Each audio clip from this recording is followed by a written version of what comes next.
Mažojoje Lietuvoje mergvakaris vadintas pintuvėmis. Perėjimą į kitą būvį ženklina nuotakos kasų išpinimas.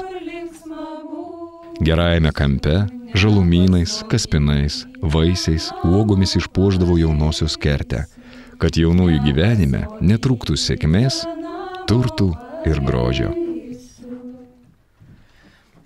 Kas man suširdis kojas rankelės, o kas man kalbės meilės žodelius,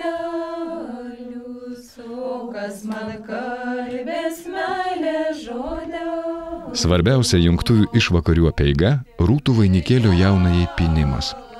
Vainikas išaukština nuotakos grožį, skaistumą, apsaugo ją nuo tykančių pavojų.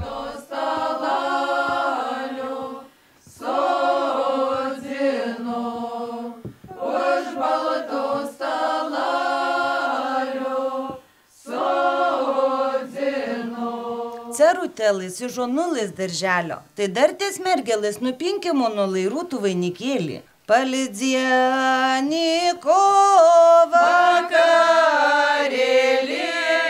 pinsonolai vainikėlį. Onula, tu tik padabuk, kokį mes tau gražų rūtų vainikėlį nupinti.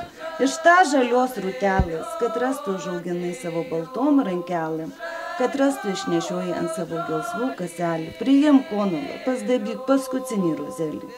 Dėkui, sesuo, ale koks gražus išai.